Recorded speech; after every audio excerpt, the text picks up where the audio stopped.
Hi, xin chào tất cả các bạn. Chào mừng các bạn đến với buổi hội thảo trực tuyến gỡ rối IELTS Listening tự tin chinh phục 9.0 cùng với IDP Việt Nam ngày hôm nay. Mình xin tự giới thiệu, mình là Hà Linh và đến từ bộ phận phát triển kỳ thi IELTS của IDP Việt Nam. Và ở khung hình của cái nghệ cạnh Linh đây chính là diễn giả của ngày hôm nay, thầy Tom, chuyên gia IELTS của IDP Việt Nam. Thầy Tom sẽ cùng với Linh hy vọng rằng trong buổi sáng ngày hôm nay có thể phần nào đó giúp cho các bạn tự tin và nhận ra rằng là IELTS Listening không bao giờ và chưa bao giờ là một rào cản trong cái quá trình để các bạn chinh phục kỳ thi IELTS của mình cả. Trước khi đến với những chia sẻ của thầy Thơ ngày hôm nay thì Linh mong muốn là có thể chia sẻ với các bạn một số các thông tin về cập nhật về kỳ thi IELTS tại IDP, cũng như là chúng ta hãy thử cùng nhau tương tác cùng với IDP nhé. Tương tác ở đây thì có rất là nhiều cách đúng không ạ? Và trong buổi sáng ngày hôm nay các bạn đã lựa chọn hình thức là chúng ta sẽ đồng hành cùng với IDP và chúng ta hãy thử tương tác với nhau theo hình thức là hỏi và đáp nhé. Bởi vì trong một lát nữa trong phần chia sẻ của thầy Thơm thì cũng sẽ có rất là nhiều các hoạt động tương tác cùng với các bạn, và một bí mật nha, đấy là cứ có tương tác cùng với IDP, có câu hỏi, có câu trả lời là các bạn sẽ nhận được các phần quà tặng từ IDP ạ. Vậy thì chúng ta hãy thử nhé. Và buổi chia sẻ ngày hôm nay thì hiện tại đang được phát trực tuyến trên Zoom, trên fanpage của IDP cũng như là trên kênh YouTube. Vậy thì các bạn cũng có thể nhắn ngay cho người thân bạn bè của mình đang có nhu cầu mong muốn được chia sẻ về kỳ thi IELTS Listening thì hãy ngay lập tức tham gia cùng với IDP trong buổi sáng ngày hôm nay nhé. Ok, bây giờ chúng ta sẽ thử tương tác nha. Linh đã chuẩn bị sẵn 3 câu hỏi cực kỳ đơn giản ạ, để chúng ta sẽ thử các tính năng trong Zoom này, trong fanpage, trên kênh Facebook của IDP nhé. Các bạn có nhìn thấy ở trong phần Zoom của chúng ta sẽ có phần Q&A, là để một lát nữa các bạn sẽ đặt câu hỏi dành cho thầy nha. Và ngoài ra thì trong phần ô chat chúng ta cũng có thể để lại các thông tin và đặc biệt là chuẩn bị trả lời các câu hỏi của IDP. Vậy thì hãy nhanh chóng gọi là để tay luôn ở bàn phím để có thể trả lời các câu hỏi của IDP nhé. Và ngoài cách thức này ra thì các bạn cũng có thể sẽ ấn vào mục là raise hand để chúng ta sẽ giơ tay, sau đó chúng ta sẽ unmute và trả lời câu hỏi trực tiếp cùng với chuyên gia của IDP. Bây giờ chúng ta sẽ cùng thử tất cả các tính năng đó nhé. Ok, nào bây giờ sẽ xem ai sẽ là người để lại các đáp án nhanh nhất trong phần chat nha. Thử nhá. Vậy bây giờ trước hết là Linh muốn biết là các bạn đang đến từ vùng miền nào của Việt Nam được không ạ? Để chúng ta thử trước cái tính năng chat này thôi. Linh thì đang ở tại Hà Nội ạ. Hiện tại thì thời tiết Hà Nội đang sang thu thì cực kỳ đẹp luôn. Và trong một buổi sáng chủ nhật đẹp trời như thế này thì không có gì tuyệt vời bằng là chúng ta sẽ cùng nhau giao lưu ở tất cả các địa phương, các tỉnh thành trên cả nước. Vậy các bạn thí sinh ơi, các bạn hãy để lại trong phần chat hoặc là phần bình luận ở trong phần Facebook để Linh biết được rằng các bạn đang đến từ tỉnh thành nào, từ các thành phố nào ở trên tất cả các đầu cầu trên cả nước nhé. Bạn hãy để trong phần chat nhé. Hiện tại Linh đang thấy con số các bạn thí sinh tham gia đang rất là đông rồi ạ. Các bạn hãy để lại thông tin cho Linh được biết là các bạn đến từ đâu nhé, đến từ tỉnh thành, thành phố nào trên cả nước ạ.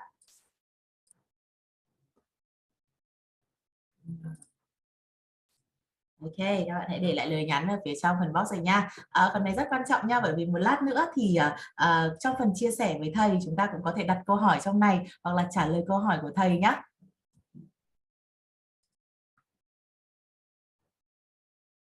Ok.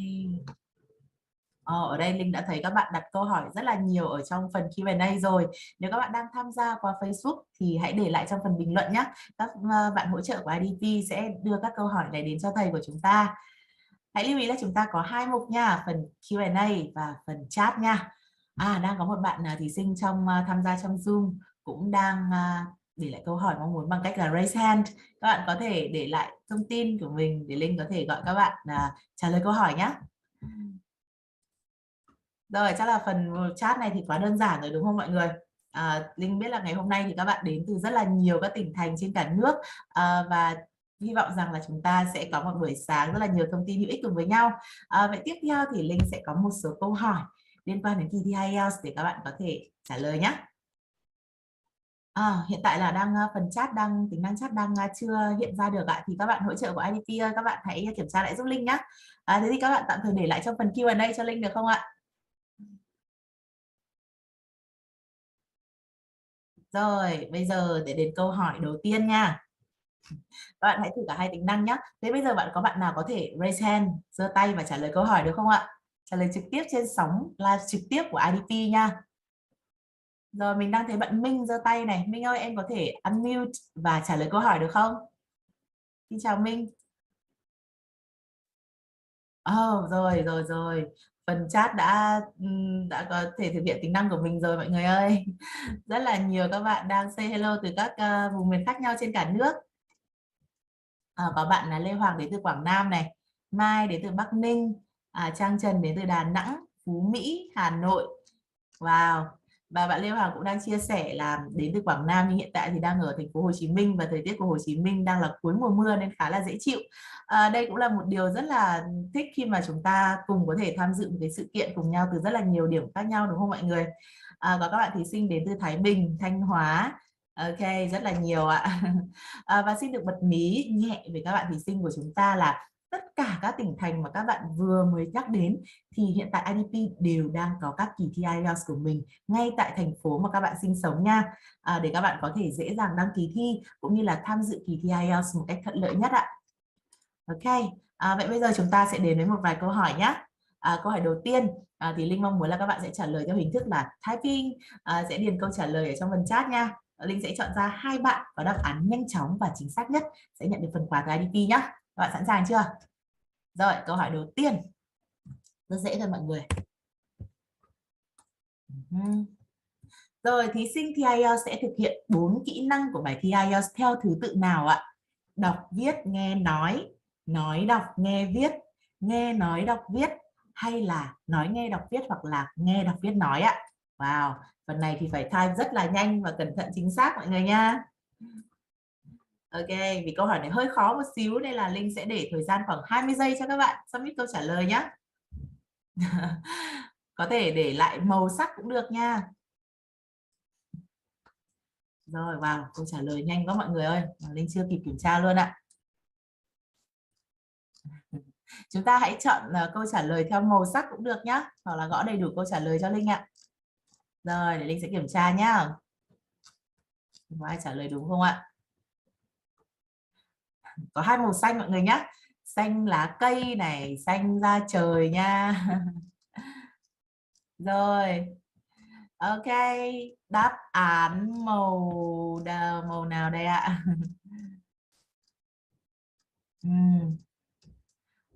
Tuyệt vời, xuất sắc ạ. Hiện tại đang có bạn Lê Hoàng đang là thí sinh mà vừa gõ câu trả lời đầy đủ này và chọn đúng đáp án nhất. Và đáp án đúng của chúng ta chính là màu xanh lá cây mọi người nhé. Chúc mừng Lê Hoàng ạ, là người đầu tiên trả lời đúng câu hỏi này. Và tiếp theo đó là bạn nào đây ạ? Mình sẽ chọn thêm một bạn. Và tiếp theo đó là bạn Nam Hồ ạ. Xin cảm ơn tất cả các bạn.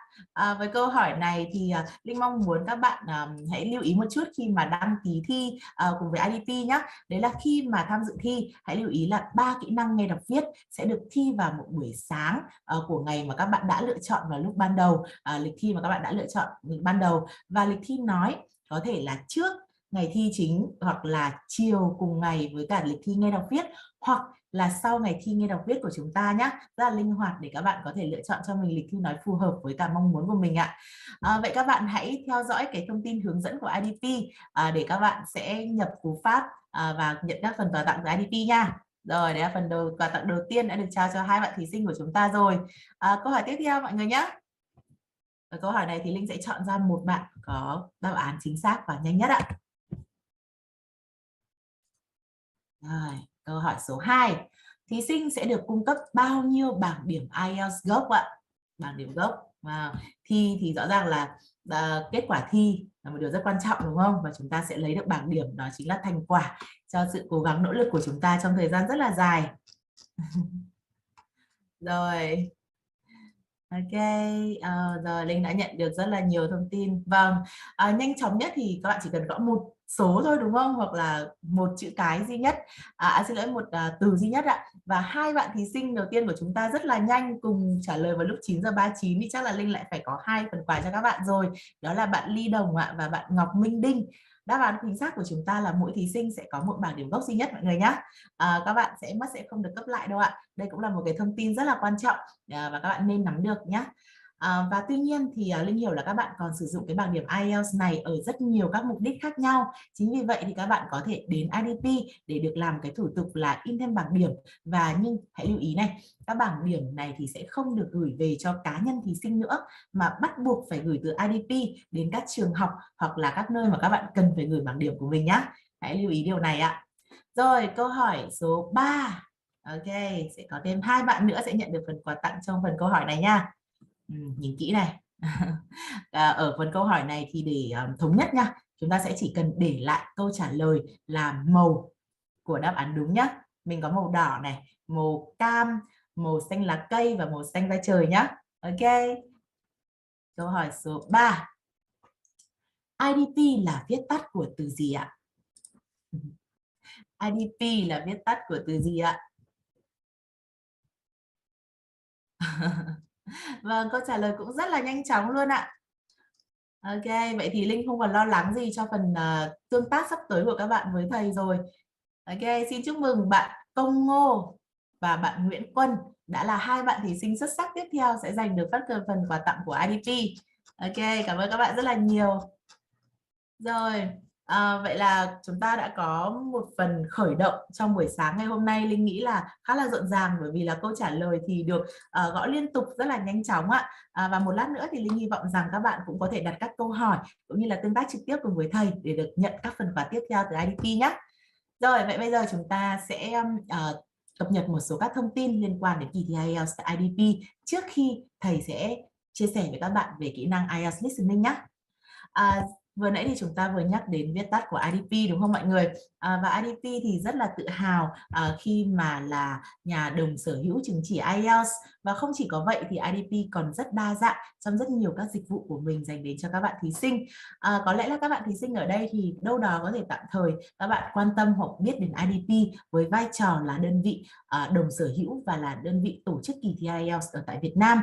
Không chỉ có vậy thì chúng tôi hiện tại là đang có hơn 50 năm kinh nghiệm trên toàn cầu và hơn 26 năm ở tại Việt Nam. Và IDP thì hiện tại cung cấp các dịch vụ tư vấn du học hoàn toàn miễn phí ạ. Với tỷ lệ đậu visa thì rất là cao, lên đến 95%, một con số khá là ấn tượng đúng không ạ? Và không chỉ có vậy thì chúng tôi cũng cung cấp các cái khóa học IELTS dành cho các bạn học sinh của chúng ta với trung tâm đào tạo độc quyền Anh ngữ học thuật tiêu chuẩn của Úc tại Việt Nam, trung tâm Anh ngữ AZ. Và không chỉ có vậy thì Hot Courses Việt Nam là cổng thông tin du học lớn nhất Việt Nam hiện nay với tổng hợp hơn 350.000 chương trình có sẵn ở tại 78 quốc gia. Vậy nếu các bạn có quan tâm thì hãy truy cập các kênh thông tin của IDP để có được các cái thông tin hướng dẫn cho mình liên quan đến du học, IELTS và các khóa học về IELTS nhé. Ok, và với IELTS thì có lẽ là các bạn cũng nghe đến rất là nhiều rồi, đúng không ạ? Vậy thì IDP rất là tự hào khi mà hiện tại mang đến cho các bạn một trong những cái kỳ thi đánh giá năng lực tiếng Anh có thể nói là nổi bật nhất cũng như là được tin tưởng nhất trên toàn cầu. Nó sẽ thể hiện ở số lượng thí sinh đang đăng ký tham dự cái kỳ thi này cũng như là các tổ chức đang chấp nhận cái bài thi IELTS này trên toàn quốc cũng như là trên toàn thế giới mọi người nhé. Hiện tại thì các bạn có thể thấy là không chỉ ở trên thế giới mà ở ngay tại Việt Nam thì các bạn thí sinh có quan tâm đến kỳ thi IELTS cũng có thể sử dụng cái bảng điểm này với rất nhiều các mục đích khác nhau đúng không ạ?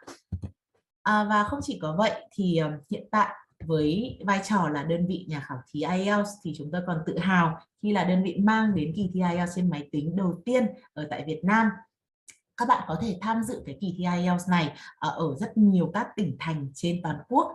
Với kỳ thi giấy thì chúng tôi đang có mặt ở hơn 40 các tỉnh thành và tất cả các cái đơn vị tỉnh thành hoặc là các thành phố mà chúng ta có chia sẻ lúc đầu giờ thì rất là vui vì IDP đã có thể mang các kỳ thi IELTS này đến cho các bạn ở ngay thời điểm hiện tại rồi. Và với kỳ thi IELTS trên máy tính thì các bạn có thể tham dự ở rất là nhiều các tỉnh thành phố như các bạn nhìn thấy ở trên màn hình và chưa chỉ dừng lại ở đây đâu ạ. Các bạn hãy cập nhật fanpage của IDP để đón nhận thêm các thông tin về các địa điểm phòng thi máy sắp tới ở tại IDP nhé.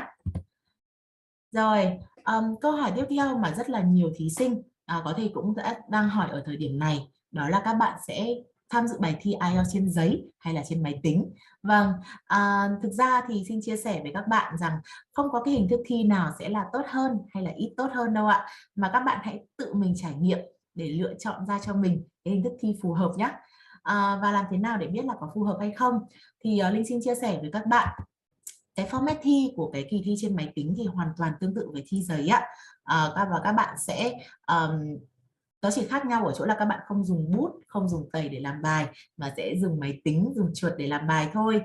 Vậy thì hãy trải nghiệm trên website của IDP các thao tác làm bài này, hoặc là sẽ trải nghiệm bằng cách đến trực tiếp các phòng máy của IDP để trải nghiệm trước xem là các cái hình thức làm bài đấy có phù hợp với cá nhân của mình hay không nhé. Và sau đó thì hãy lựa chọn một trong các kỳ thi IELTS của IDP. Rồi, đây là một số các địa điểm thi trên máy tính hiện tại của IDP ạ. Ở rất là nhiều các tỉnh thành đúng không mọi người? Đó. Thế còn đăng ký thi trên giấy thì như các bạn sẽ thấy là các bạn sẽ có rất là nhiều các địa điểm thi khác nhau ở tất cả các tỉnh thành.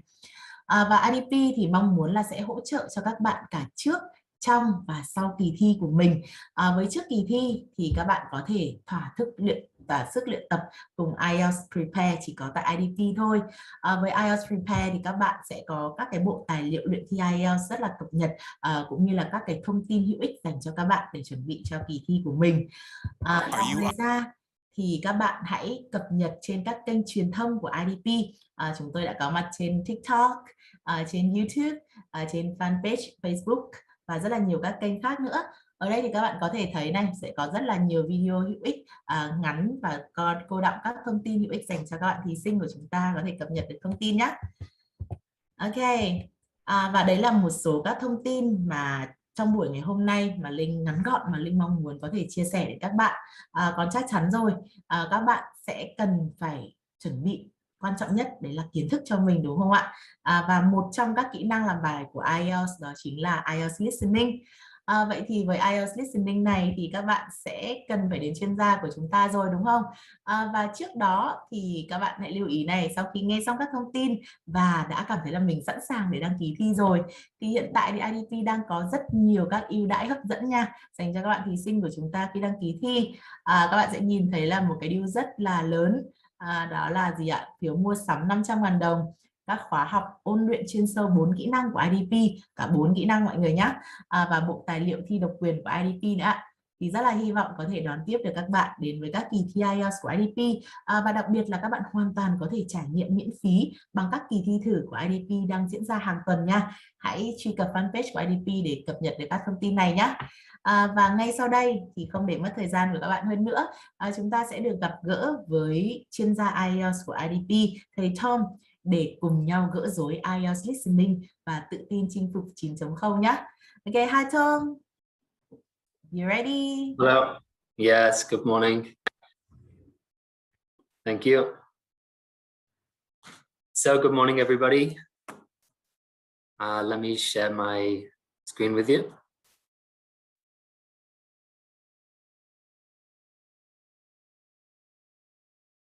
Okay, so today's topic is listening, and mostly we're going to be focusing on the key skills and strategies you need to get the highest score in listening possible. So before we begin, and to check that everybody can hear me, I want you to put in the chat box, what is your target score for IELTS? Okay, very good. 7.58, 6.5 to 7.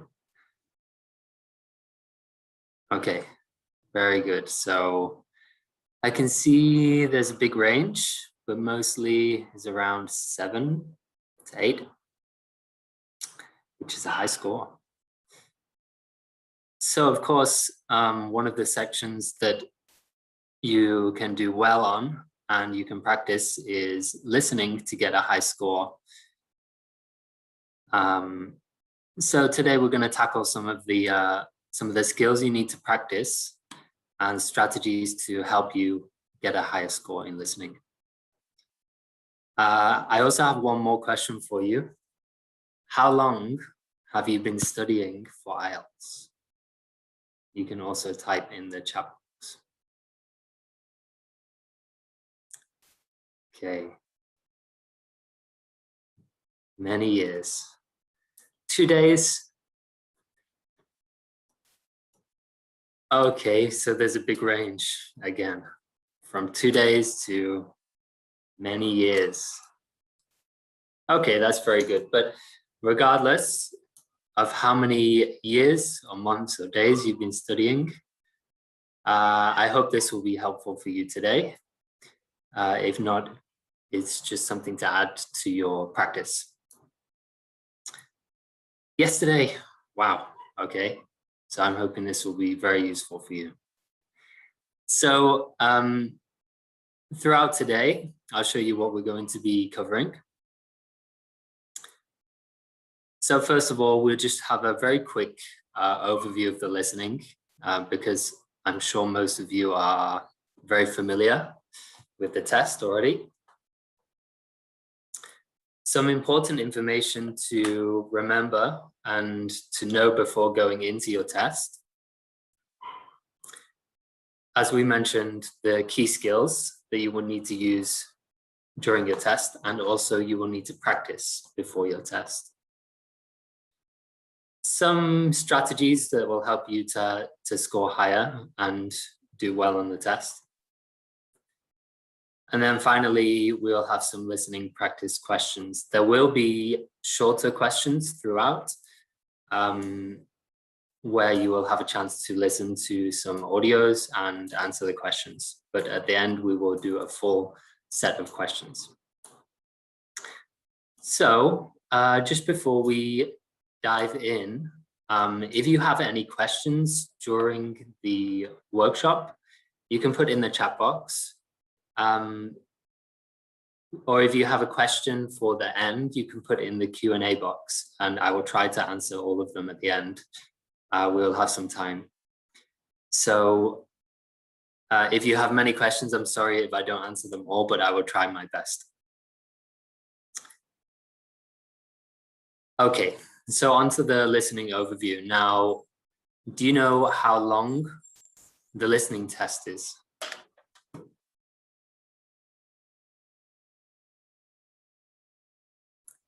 What is the timing? Okay, some interesting ideas. So 30 to 40 minutes. So 30 minutes is the time for the audio. There will be 30 minutes of audio recording to listen to and to answer the questions. And then there will be 10 minutes to transfer the answers to your answer sheet. So that's why it can take maximum 40 minutes. How many parts are there in the listening? How many sections? Very good. Everybody knows this. 4. Okay, so just a quick overview of the different parts and what they are. So in part 1, it will be a conversation between 2 people. And it's usually in a social context. So it could be something you might hear, everyday situation. For the second one, it's a speech or a talk with just one person, also on a social context. So the first 2 are fairly familiar topics. There's not too much, it shouldn't be too complex. Now, the third part is a conversation between up to 4 people. It might be 2 people, 3 people, or maximum 4 people. And usually the context is educational or training. So they might be discussing a project, a university project, or some kind of academic task that they're doing, a lecture. And then the final part is a talk by one person on an academic topic. Now, this is generally the most complex one because it really ranges the topic. So it could be about basically anything, but the form is academic. So we will have a look at most of these parts throughout the workshop today. Okay, so finally, there's different types of questions. and we're going to have a look at the different types. So can you think of, or can you remember a type of question in the listening? You can put your answers in the chat box.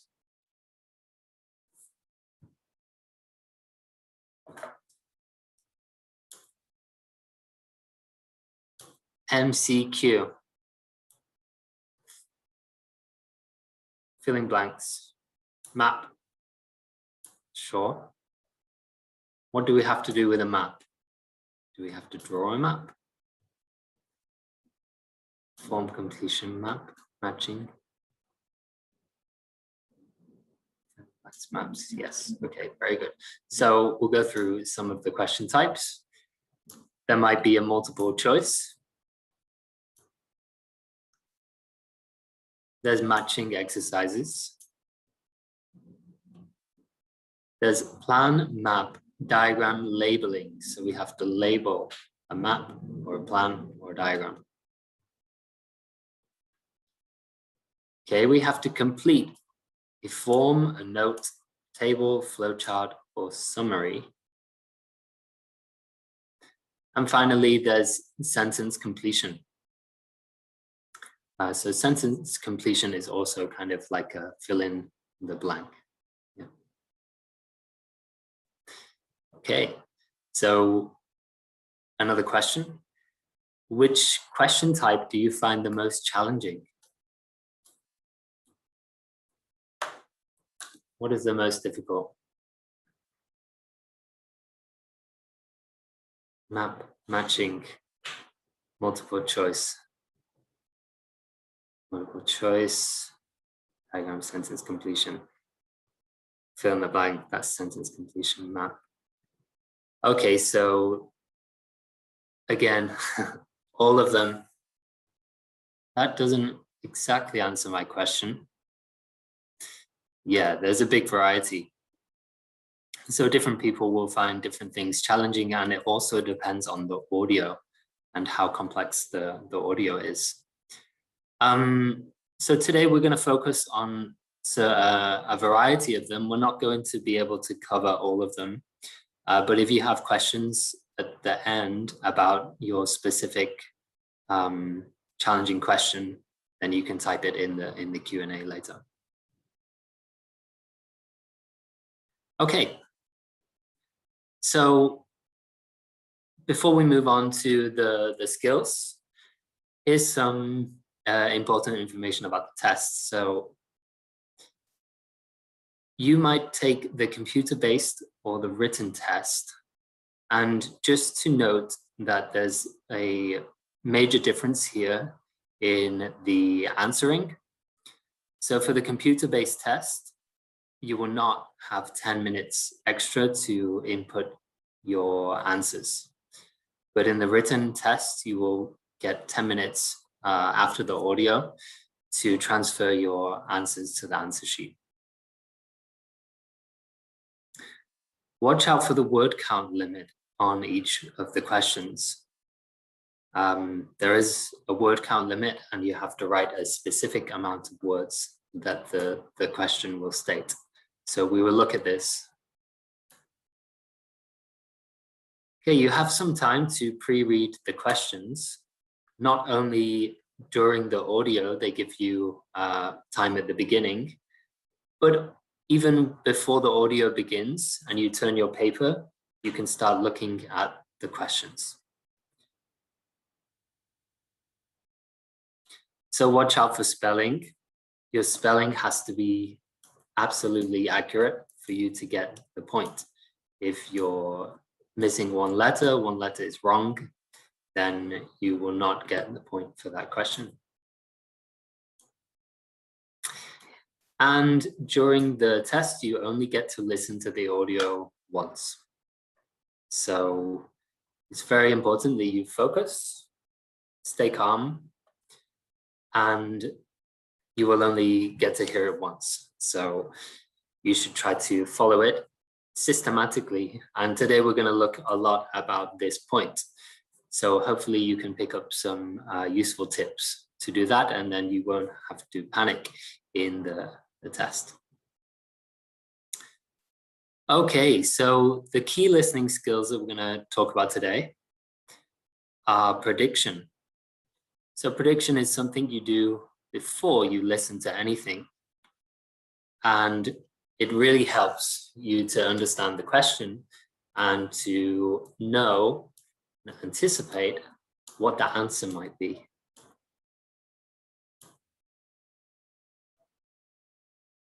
So paraphrasing and using synonyms is also vital, not just in listening, but in basically all sections of the IELTS test.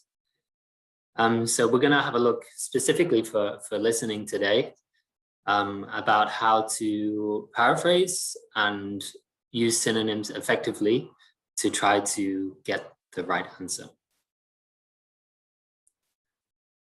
So in the test, those of you that have already practiced and studied for a while will know that there are distractors. So it's important to recognize the distractors and focus on what the answer is not as well as what the answer is. So we'll take a deeper look at this soon. You have to practice listening to native English speakers because the audios for IELTS will use different accents. So different native English speakers. It's very important to be flexible and trying to understand as many different accents as possible. So that is about practice. We'll have a look at some sources for you to practice listening to different speakers later. Okay, and about the specific skills for listening. So during the test, we will need to use these skills in listening for details, sometimes main ideas, opinions, and the attitudes of the speakers. So we need to use a mixture of all these when we're listening. And I'm going to break it down a little bit clearer when we come to the practice. So let's have a look at how we can predict. So first of all, prediction is about understanding the question and predicting the type of information that we need to answer the question. So we can do this in a series of steps. So first of all, we should look at the sentence or the structure of the sentence for any clues. We're going to take each of these steps and look at an example after this. So after that, we should identify the type of word. Now, just in the chat box, can you tell me what possible types of word there are? Can you tell me some different types of words?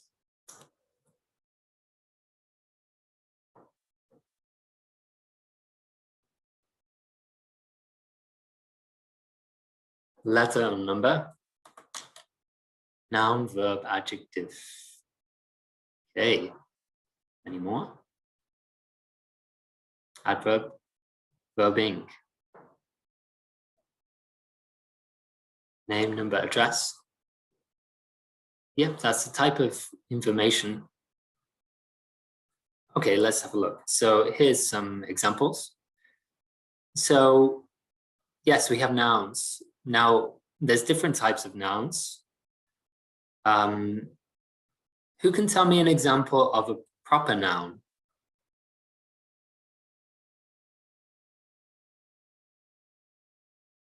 What is a proper noun? William, yes. Name of a person, name New York, the UK. Of a place, yeah. It could be a place, a person. Bevan, that's my name. Okay, yeah. So Tom, Bevan, That's a proper noun. And okay, so we also have to watch out. It might be a plural or singular. And now the question, depending on the question type, it might be clear what that is, whether it's going to be a plural noun or a singular. So we'll take a look at that also when we look at the examples. So it could be a verb, an adjective, a noun phrase. So a noun phrase is when it's more than one word, but it's still a noun. It also could be a number. So these are just a few examples of different types of words. And we can identify, we can try to identify the type of word before we listen, and it's going to help us to predict the answer. So after we've looked at the sentence, identified the type of word, we can think of possible answers. It means you think about the context of the sentence and what answers would work here. What would be possible? What would be impossible? So we're going to have a look at the first example. Now this is taken from a real test. And if we just have a look at the example here, imagine that this word wasn't here, but we see travel on an old. So what clues do we get in this sentence about this word here? You can type in the chat box. It's a noun, certainly is a noun. What about the keywords in the sentence? A vehicle, yes, because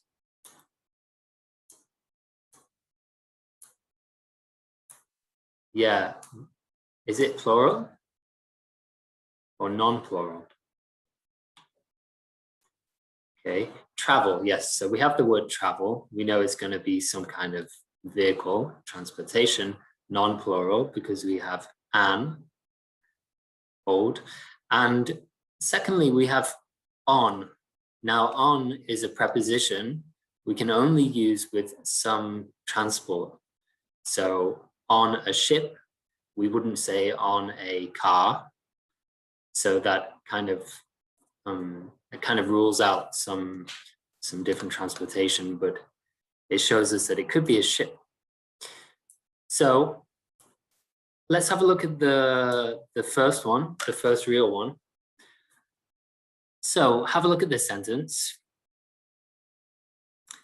and see if there's any clues. First of all, what type of word is going to be here? Now, very good. Do we know if it's singular or plural? Plural form, most likely. Yeah, we're not exactly sure, but it's likely that it could be plural. And I'll tell you why, because what does this mean? Surround the lake. What could possibly surround the lake?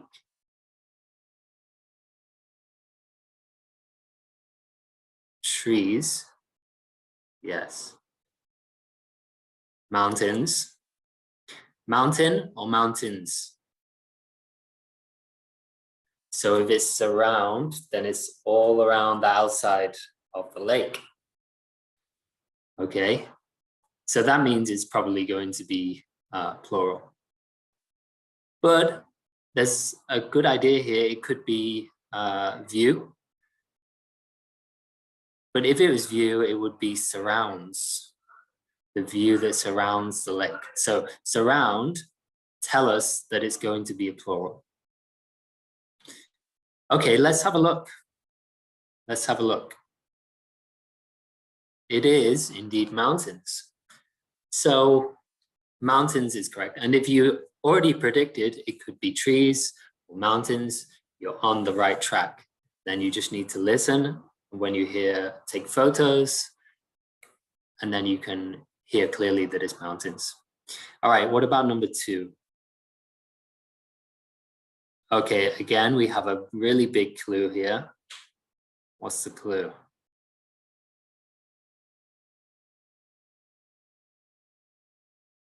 I have 2 clues.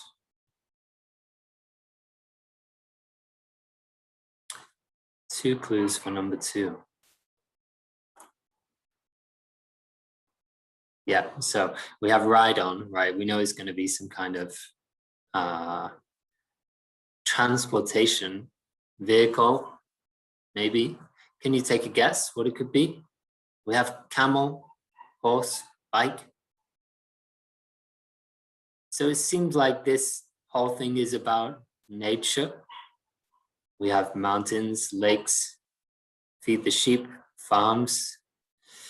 Now we can ride on a bike. We can also ride on a horse. So again, you're on the right track. You predicted that it's something we have to ride on. But when you listen to the audio, you will hear that we can ride on a horse. How about number 3? Visitors can walk in the farms, something by the lake.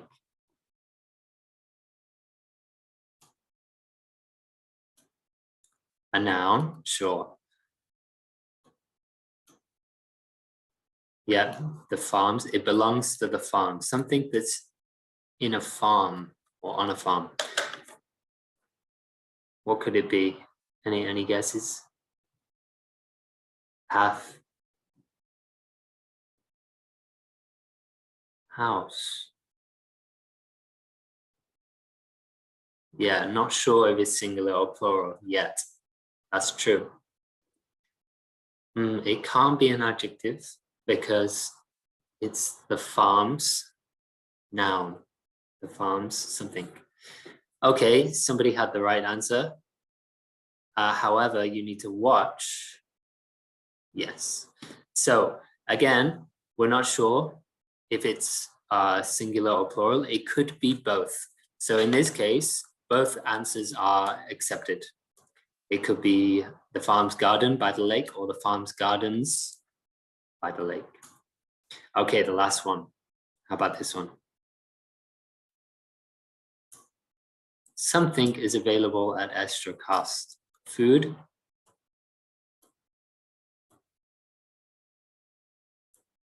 Lunch. Lunch. Singular noun. Yes, because is available. Very good. So some of you already guessed it. Very good job. So lunch is available at extra cost. We know it's going to be something on a tour, something extra you can usually get. So we can already start to imagine. And very good job to those that guessed lunch. So you can see already before we listen to anything, we can start to imagine. And it's really important to use this time in the beginning to just have a quick read of the sentence, see what could fit there, what is possible to fit there. And then when you listen, it's going to make things a lot easier because some of the answers you might already know. So that's kind of the importance of prediction in listening.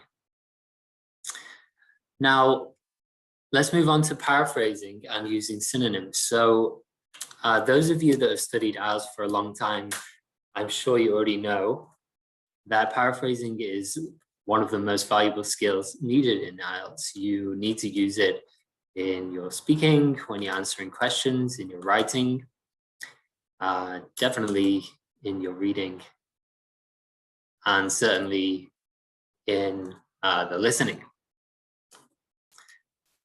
So just to answer the quick questions, can I review the questions before the audio is played?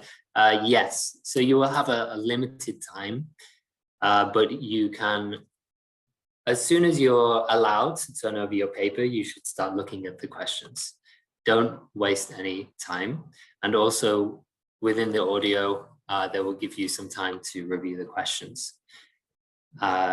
Sure, it might not be enough time to have a look at all of them, but we will talk about how to use your time when the audio is playing also to give you as much time as possible. On the computer, it's a little bit more strict, yeah, because the questions will show and then the audio will start playing. So yeah, it's a little bit more strict, but roughly about the same. So any more questions about this, please just put it in the Q&A and I'll answer them at the end. So for paraphrasing, again, we have some steps. So just like before, we need to identify the keywords in the sentence or structure for the question. So after that, we can start to think of suitable synonyms for those keywords. And like you said, you might not have a lot of time. That's why you might identify a lot of keywords in a sentence, but there's usually only one or two that are the true keywords that you will need for the task. So we're going to take a look at this in the example. So yeah, it's important to start to think of possible synonyms. That way, when the audio is playing, you know what to listen for. It's also important to identify the meaning of the sentence. The reason for that is because you might not catch a specific synonym, but if you get the meaning of the sentence, then you know which part of the listening to focus on when it comes to the question section. Okay, so when you're listening to the audio, you're not looking to understand the whole thing. Instead, you should just focus and listen for the keywords or the key meanings of the question sentence during the audio. So before we dive into a listening practice, the first one with the audio, I have a little challenge for you. So I'm going to show you a word, and I want you to type as many synonyms as you can think of for this word. So we're going to have 3 words in total, but we'll take them one word by one word. So you can type as many examples as you can think of, and you can type them like this so that I can see how many examples you picked. Yeah. Okay. So the one who gets the most synonyms will get a prize. And we're going to have 3 of these challenges. The first word you put in the chat box. And then after, maybe you will have a chance to raise your hand and to speak. So we're going to do the first one first. Somebody asked for the previous page.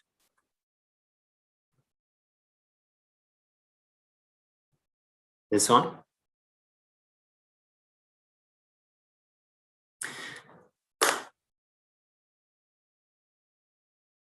Okay.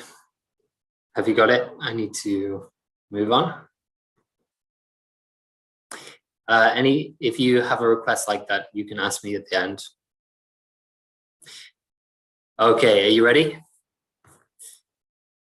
So the first word, and you can get ready to type.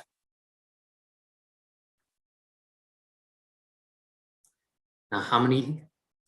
For this one, you need to type in the chat box.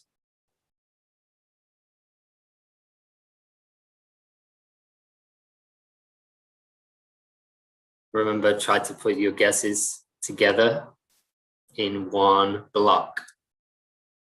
Okay, very good.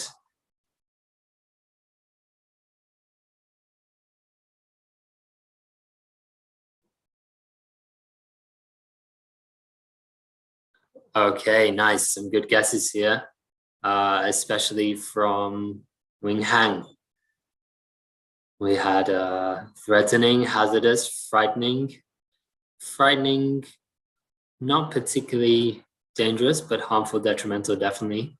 Yes, very good. That's 4. Nice. I think you were the quickest to get the most. So very good. Okay, I'm very impressed. So here's just some examples. Some of you had these, some of you had different ones, which is great. Okay, so yeah, well done, Wei Hang. Yeah, you will get a prize. Lynn, could you please note that and follow it up? So for the next one, you can raise your hand to answer and try to give me as many synonyms as possible when you speak. Okay. So for this one, don't put it in the chat box. Just raise your hand. You ready? Let's do it. Okay. Decline. Okay. Hưng Bui. Okay. Decline. I have some synonyms. Can you hear me? Excuse me. Can you hear me? Yes, I can hear. Yeah, we can hear you. Yes. So synonyms for decline, we have like decrease. We have deep. We have like drop, fall. We have the word plummet. And deep, fall. Yes. And we have recession. Okay. Recession. We have how can I say, like a weak. I can't think of any more, like a downturn. Yes. Okay, that's awesome. That's a lot. Yeah, I think you listed so about 6 there. Thank you. So that's excellent. You know, I didn't specify here if it's a verb or a noun, but decline could be both. So for example, Hung Bui, you gave examples of both there, which is great. So yes, very good. You got about 6. I think that's really good. Here's just some examples. I can tell you've been practicing for writing part 1 because there was a lot of vocabulary useful in part 1. So we're going to move on to the last one. Again, this one you can raise your hand and I will select somebody to speak. Are you ready? Let's do it. Could be a tricky one. Have a think about it. Okay, we have Le Tu. Okay, my synonym for restaurant is cafe, eatery, bar, coffee shop, dining room.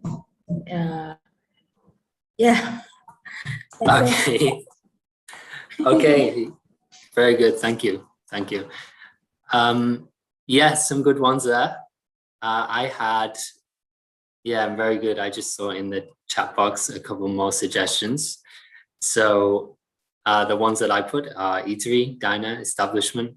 Yeah, for things like cafe, coffee shop, it's possible they're not directly a restaurant, but they can be related. You can eat there, for example. So a restaurant is a place to eat. Therefore, they can be related, but it's not a direct synonym. Okay, very good. Thank you, everybody.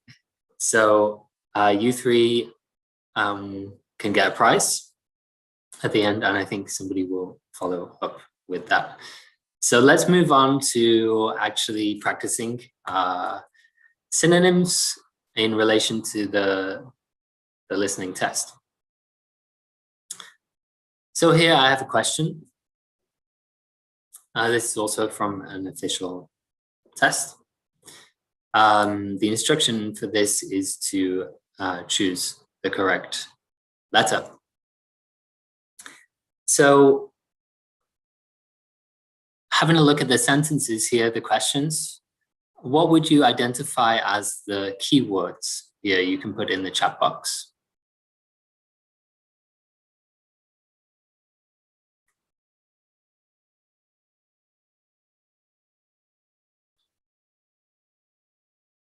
Just looking at number 11 first. Yeah, kitchen assistant. Like, job, most, what, like. Yeah, most people like job and first one. Okay, so I put manager because that's who we need to listen to. Most people like.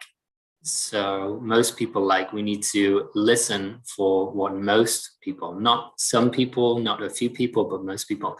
And of course, like is very important. This is the main keyword. And also the job of kitchen assistant.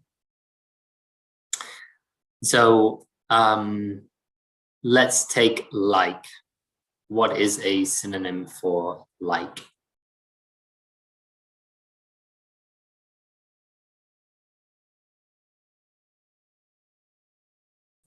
Love, enjoy, fond of, love. Yes. Okay. So you can keep that in mind when you're listening to the audio. And now for A, B, and C, so basically all of these are keywords. We have variety of work, friendly atmosphere, both keywords, and opportunities for promotion. So there's only a limited amount of words here, and they're all pretty key. So you don't have to put it in the chat box, but just start thinking about different ways we can say these things: variety of work, friendly atmosphere, opportunities for promotion. And how about number 12? What are the keywords in number 12?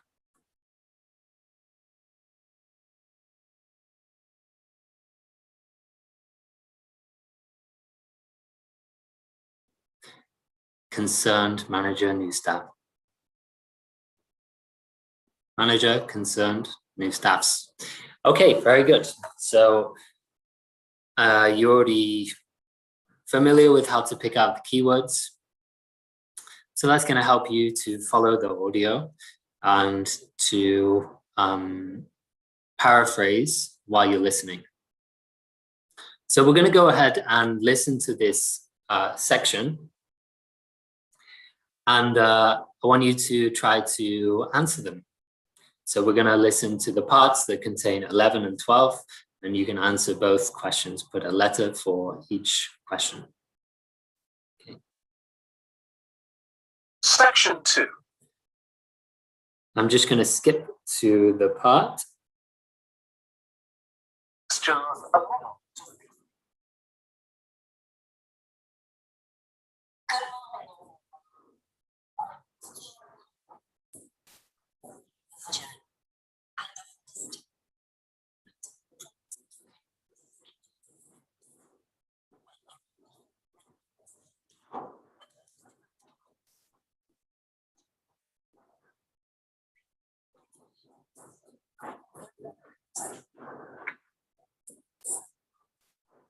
Sorry,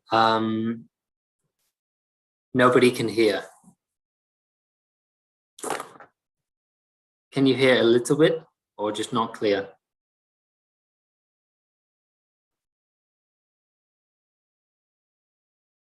Okay, let me see.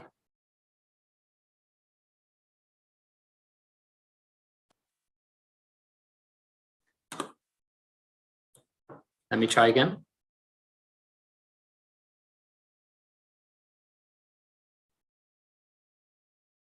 My name's Joy Parkins and I'm the restaurant manager. Can you hear now? Okay, it's clear? Okay, very good. Okay, so we start from here. Sorry about that. Let's go. And I understand that none of you have had any previous experience as kitchen assistants. Well, you might be feeling a bit nervous now, but most of our kitchen assistants say they enjoy the work. Okay, they might get shouted at sometimes, but it's nothing personal. And they're pleased that they have so many different things to do, which means they never get bored. And I'll tell you straight away that if you do well, we might think about moving you up and giving you some more responsibility. Right, well, you've all shown up on time, which is an excellent start. Now, I'm glad to see none of you have unsuitable footwear, so that's good. You need to be careful as the floors can get very wet and slippery. Those of you with long hair have got it well out of the way, but some of you'll need to remove your rings and bracelets. Just put them somewhere safe for today. And remember to leave them at home tomorrow, as they can be a safety hazard. Now, it's going to be a busy day for you all today. Section 2. Sorry. You will hear a section 2. You will hear a restaurant manager. Sorry. So, as you already saw, the answer to 11 is A. Yeah, very good. Some of you already got it. And how about 12?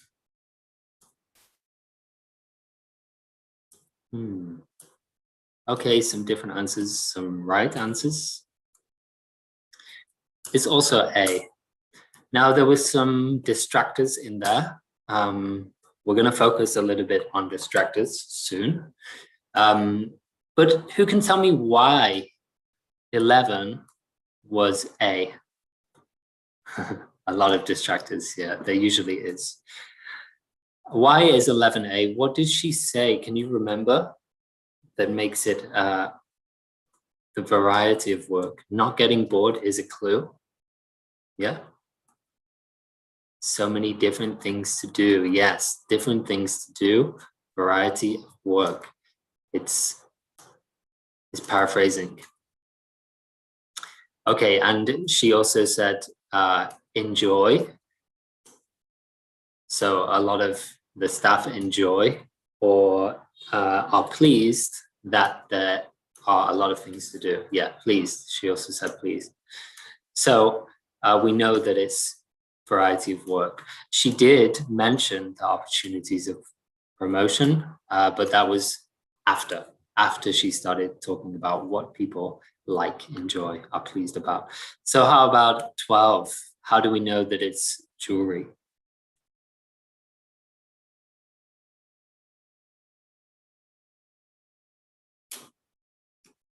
Yes, because she mentioned rings and bracelets. We know that rings are bracelet and bracelets are jewelry. What did she say about them?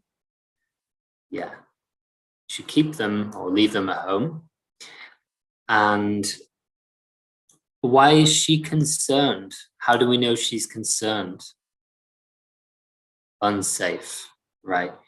She said they are a safety hazard. So that means she's concerned. Leave them at home. They can be a safety hazard. Now, she did mention hairstyles, but she said you have your hair put away. So that's not a problem. And she did mention shoes, and she said their shoes were okay. So the only thing she's concerned about is their jewelry. Okay, let's move on to the next part. So as we just noticed, there's distractors. And there's pretty much always distractors in IELTS listening. And it can make the task tricky. Some tasks can be trickier than others. Sometimes there's a lot of distractors. So we're going to have a look at some examples, but here's some kind of tips. So you should listen to the whole subsection before answering the question. And what I mean by subsection is the part of the audio that relates to that question. So you can make a note, but you shouldn't actually officially answer the question until that section is over and you're sure that is the final answer. So you can make a note while you're listening to the audio of possible answers that might be there. And if you hear anything that is a distractor, you can cross it out. You say, no, it's not that. They just said it's not this, it can't be this. So then you should be left with your final answer. So once the audio has moved on to the next part, and again, today we're going to talk about how to kind of recognize the different parts and the different subsections of the audio, then you can finalize your answer. So let's take a look. Yeah, you can make notes on the paper test because you will have an answer sheet. So you shouldn't make notes on the answer sheet, but on the paper copy of the test, you can make notes on the questions. So let's take a look at this one. So we have 3 questions here. We're going to listen to the audio and you're going to try to answer the questions. At the same time, I want you to think about or pay attention to what are the distractors and try to not get distracted by them.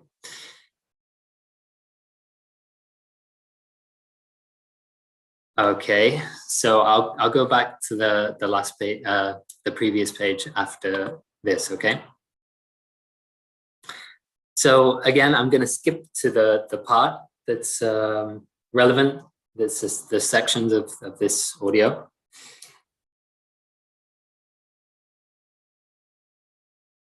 Section 3. You will hear 2 students called Trudy and Stuart, who are both... Okay. Have you thought of an angle yet? Sorry, before we begin, I'll just give you about 30 seconds to go through. And you did just see the answer to 21. So that's a help for you. But yeah, I'll give you about 30 seconds just to read through the questions.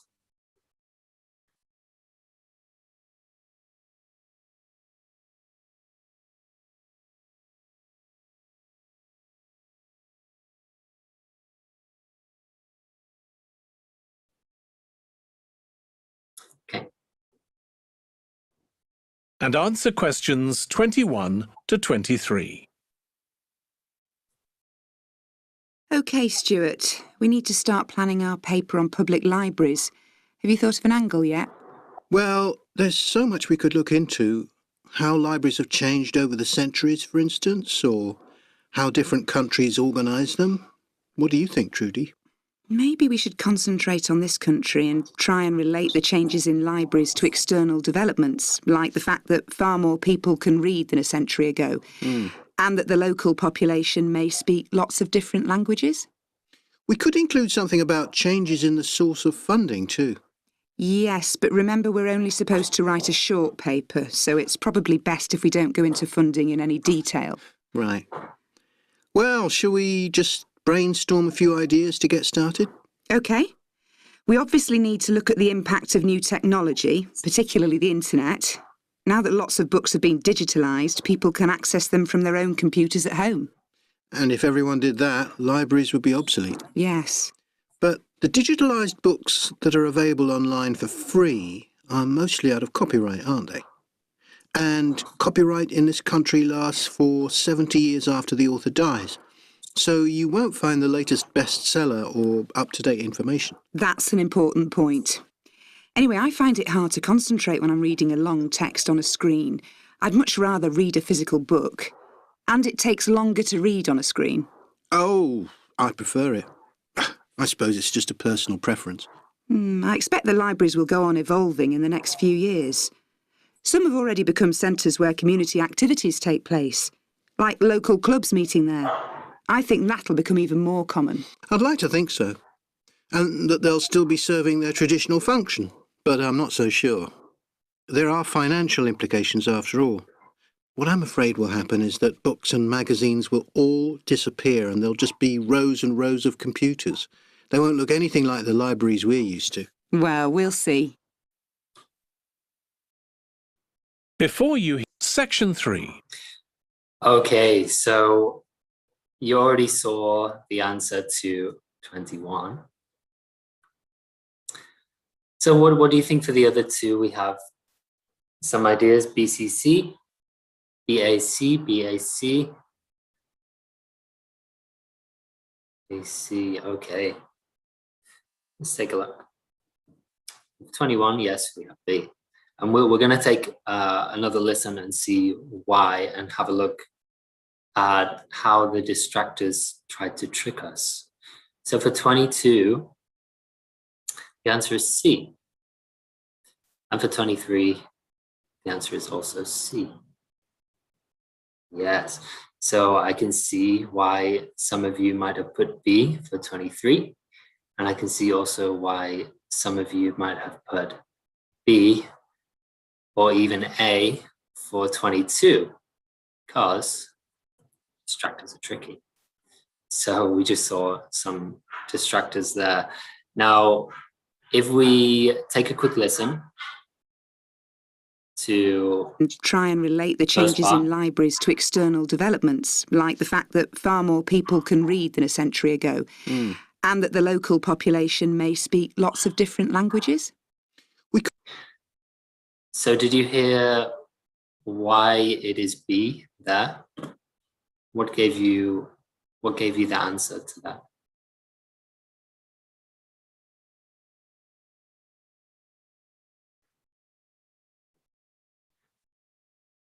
It's okay.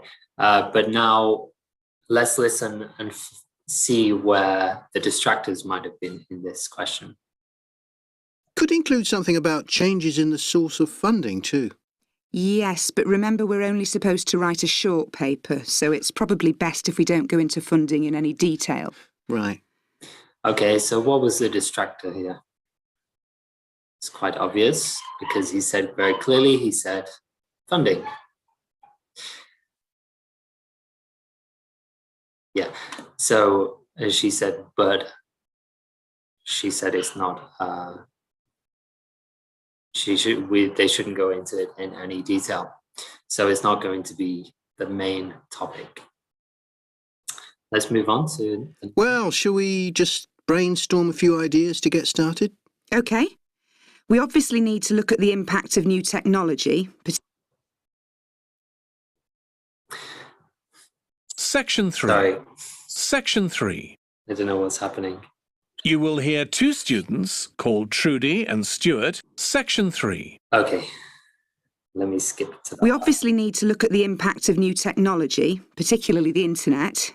Now that lots of books have been digitalised, people can access them from their own computers at home. And if everyone did that, libraries would be obsolete. Yes. But the digitalised books that are available online for free are mostly out of copyright, aren't they? And copyright in this country lasts for 70 years after the author dies. So you won't find the latest bestseller or up-to-date information. That's an important point. Anyway, I find it hard to concentrate when I'm reading a long text on a screen. I'd much rather read a physical book. And it takes longer to read on a screen. Oh, I prefer it. I suppose it's just a personal preference. Okay, so you already see that she said it takes longer to read. But who said that? Did they both say it? No, only Trudy. So the question is, they agree. So we have to listen, we have to bear that in mind when we're listening to the audio, and it's something that they both agree on. So when Stuart says they are, what did he say? They are not up to date, and you won't find the latest bestseller. Yeah, she agreed. She said, yeah. Now they went on to, she gave her opinions about digitalized books. She said it takes her longer to read and she doesn't like it. She finds it difficult. So there's two distractors. Stuart then disagreed with her. He said, what did he say?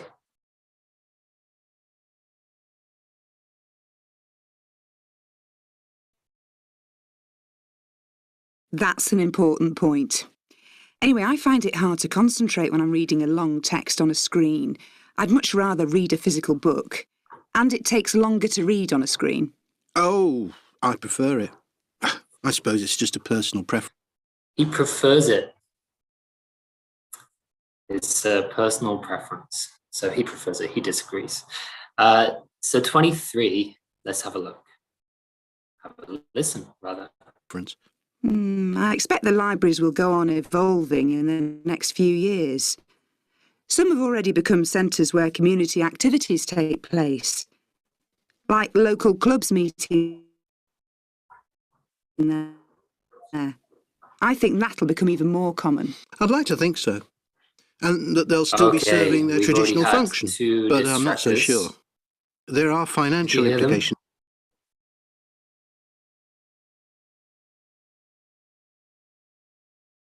Yeah. Trudy says B. And Stuart mentions A. But then he says, but I'm not so sure. So that's why we should wait to answer the question. And then he moves on to actually give the final answer.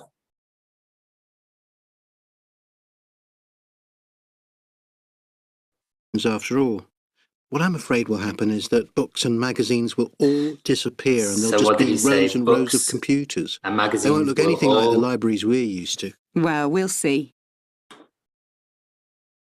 Disappear. So yes, all disappear. They won't contain any books. That's what he expects in the future.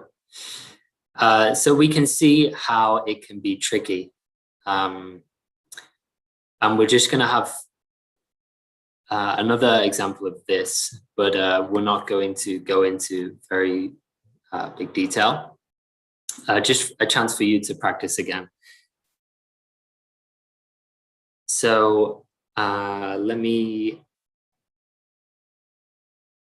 play the audio and you can have a little bit of time to look at this. So remember, the question says choose two letters. Look carefully at the question and what it is asking and any keywords.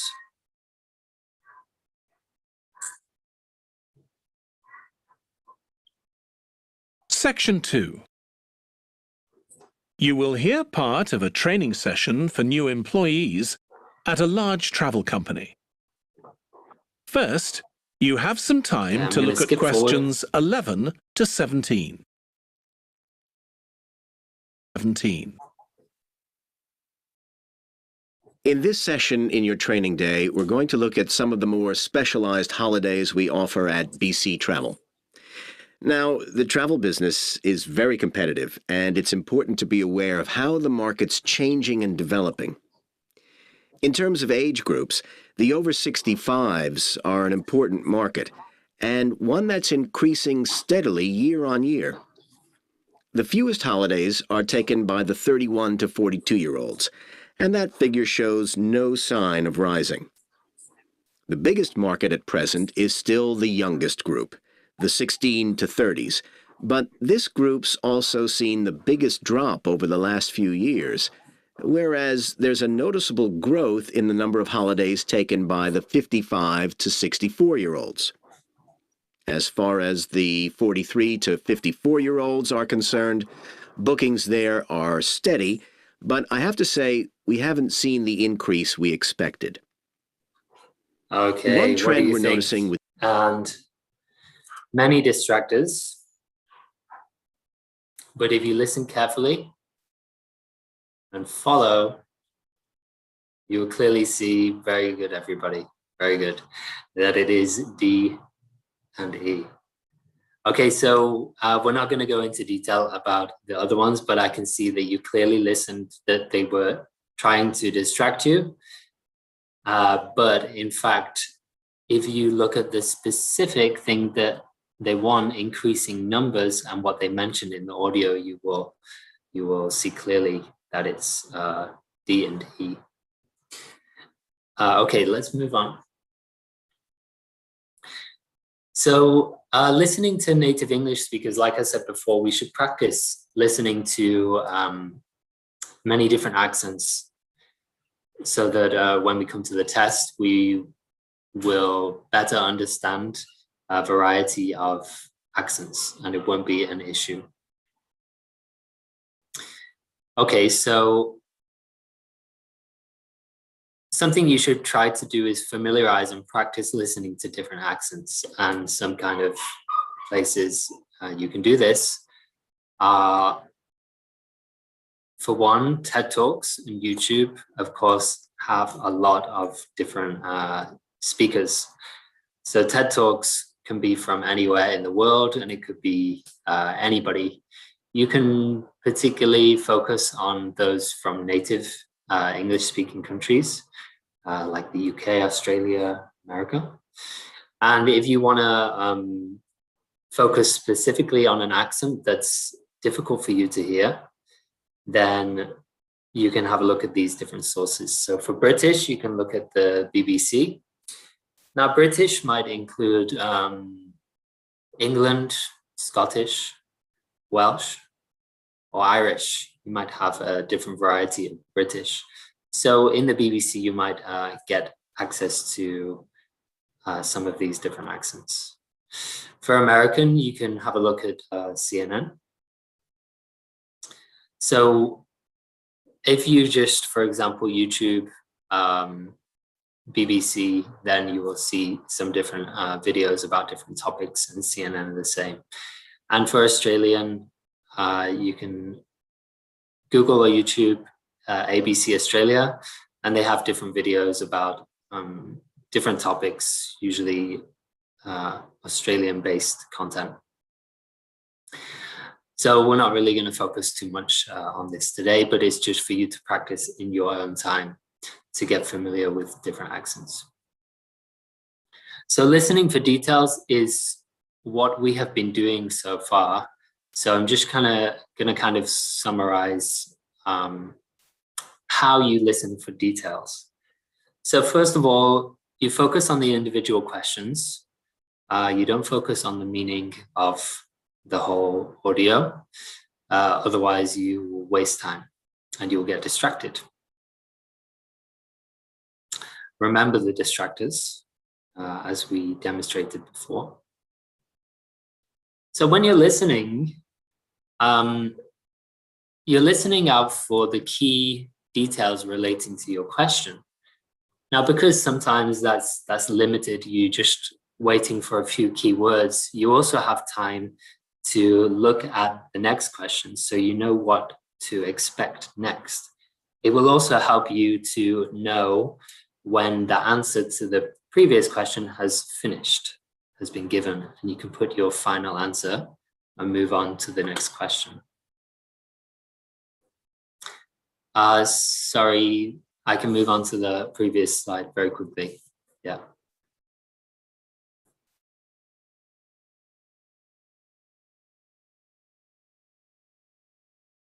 Okay, I'm going to move on.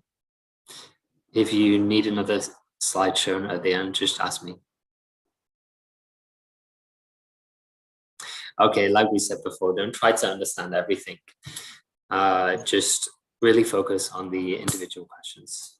So as we've been practicing so far we have been listening for details. There's been one question about kind of attitude, where it was the restaurant manager and her concern. But now we're going to have a look at listening more for main ideas, opinions, and attitudes. So this will depend very much on the question type. So let's have a look what we need to do in this case. So sometimes we need to listen for ideas in a longer talk. You need me to go back? Okay, 1 second. This one?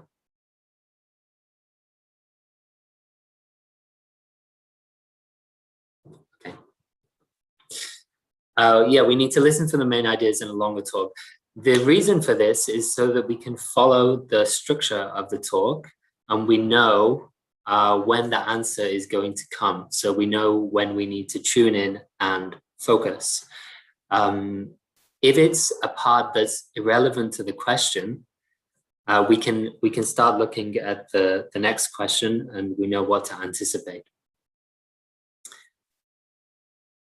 So yeah, we can follow the sequence of the speech to find the right section for the question, and we know when to move on to the next question. So one way that we do that is we listen for signposting language. Now, who can tell me what is an example of signposting language, if you've ever heard of this before?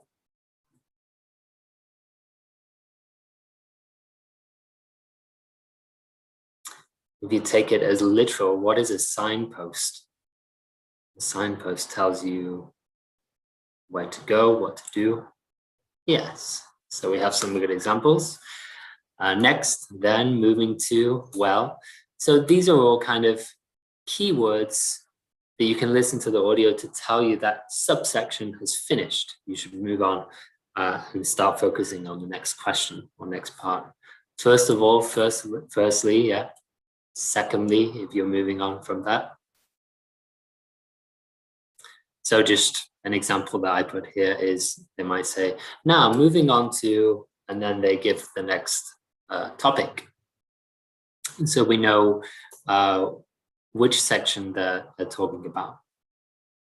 And then we can focus.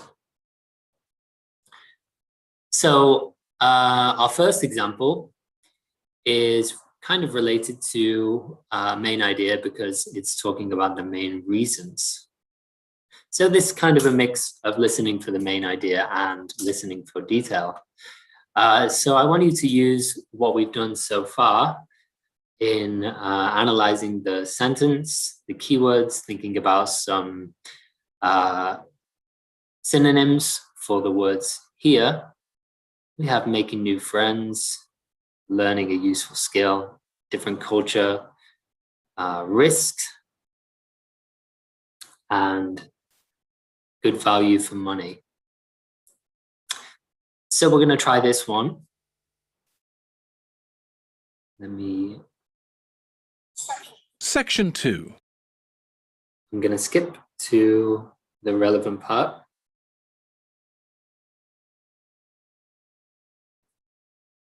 Okay, let's try. Are steady, but I have to say we haven't seen the increase we expected. One trend we're noticing with nearly all age groups is the growing popularity of holidays in which clients do some kind of specialized activity. I'm not talking here about adventure holidays where clients take part in high-risk activities like whitewater rafting just for the thrill of it. Activity holidays usually involve rather less high-risk sports or things like art and music. They're not necessarily cheaper than ordinary holidays, often the opposite in fact, but they do often take place outside the main tourist centers, which gives an opportunity for clients to find out more about the local people and customs. And many say this is one of the most positive features of these holidays. Of course, they offer the chance to develop a new skill or talent, but clients often say that more than this, it's the chance to create lasting relationships with other like-minded people. That's the main draw. Let me give you some examples of BC travel activities. Okay, so we have the answers. You guys think, remember, there are distractors. But if you're following closely, you should have heard that the answers C and A in that order. First, they talked about learning about different culture. He said local people and customs. And then he did talk about learning a new skill or talent. But then he said it's not a main reason. He said that they can meet new people and make lasting relationships. So we know that finally it's making new friends and learning about a different culture. Okay. So we have a keyword in this one, Olivia's opinion. So we know that in this one, we need to be listening out for her opinion. So whenever they mention a person's name, we know that we should be listening for that person. And whenever they say their opinion is not a fact, but it's what they believe. So again, coming on to the next question, what criticism do the speakers make? So the speakers means two or more of the speakers, not just one of them. So let's practice this one. We have to follow along with the main idea to see where we are up to. And we have to decide who is giving their opinion. Is it Olivia or both of them? Or is it both of them, like for the last one? Okay, again, I'm going to skip to the part. I'll give you about 30 seconds to review these questions.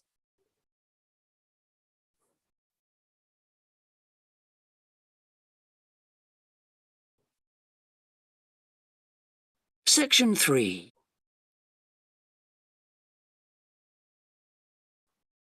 Process. I see. Well, what a great life. Even though many of his theories have been disproven, he certainly left a lasting impression on many disciplines, didn't he? To my mind, he was the first person to establish what modern academics call practical archaeology. I mean that they try to recreate something from the past today, like he did with his raft trip. It's unfortunate that his ideas about where Polynesians originated from have been completely discredited. Yes. Right, well, I'll prepare a PowerPoint slide at the end that acknowledges our sources. I mainly used The Life and Work of Tor Heyerdahl by William Oliver.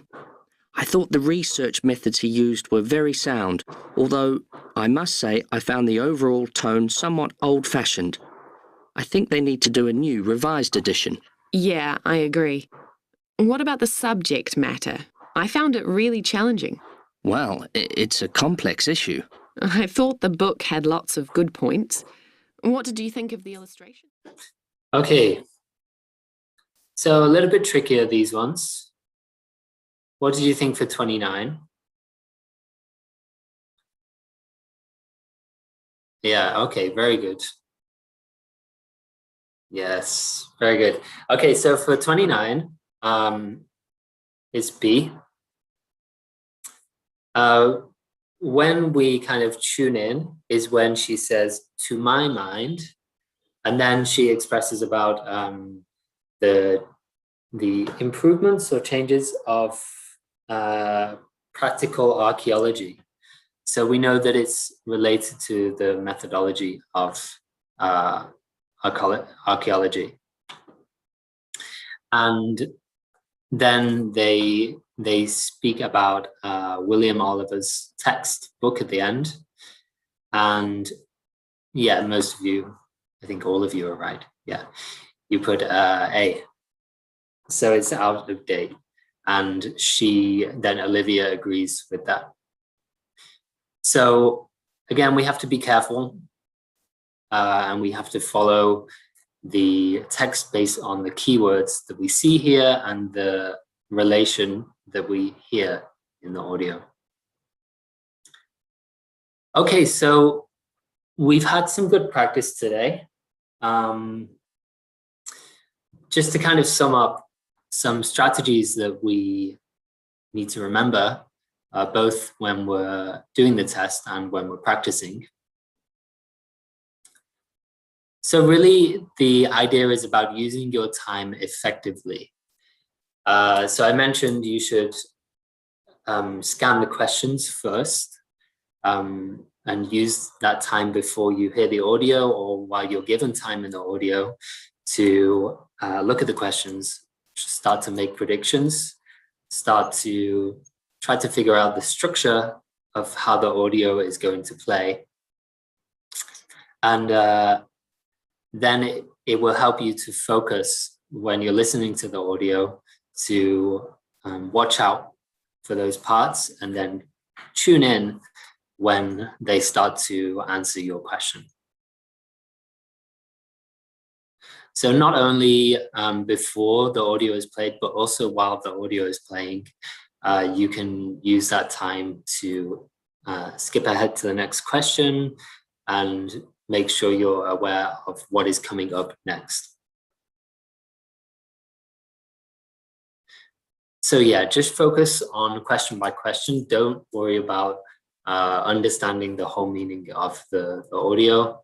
Like I said before, it will be a waste of time and you might get lost and you might panic that you don't understand what's happening. So just really focus on the keywords. Keep your eye on the next question we mentioned. So when you're doing the task, you should make notes just in short form. You don't have to write whole sentences, but just kind of keywords. And finally, the most important thing is if you don't know the answer to a question or you missed it, you might have missed it. Don't panic, but that's why prediction is such a key skill, because you can predict what the type of word is. And that's going to really help you to guess. If you don't know the answer, you should always take a guess. And that's not just for the listening, but for the reading as well. So just form your best guess on that one. Okay, so I think we're going to move to the Q&A part now to give you a chance to ask any questions, anything you're unsure of, or you can ask me to revisit any slides before. So we don't have time for these practices, I'm afraid, but we did get some good practices in before.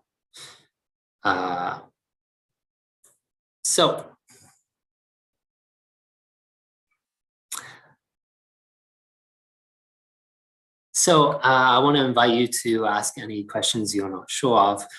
You can use the Q&A box. It will be more convenient. Okay, so the first question, how do I do the map section well?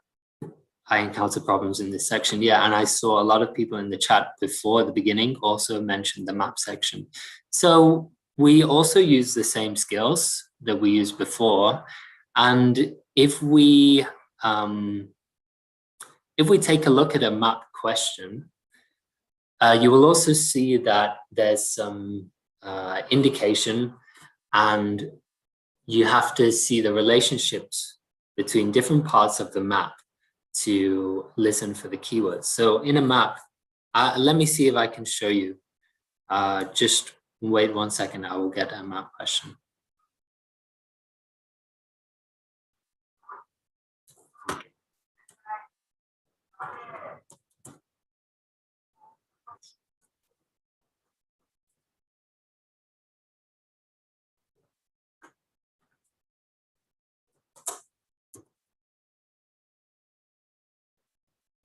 Okay. So if you can see on my screen here, we see an example of a map question. Now we have keywords all over this map that are going to help us. And they are similar to how we would answer any IELTS listening question.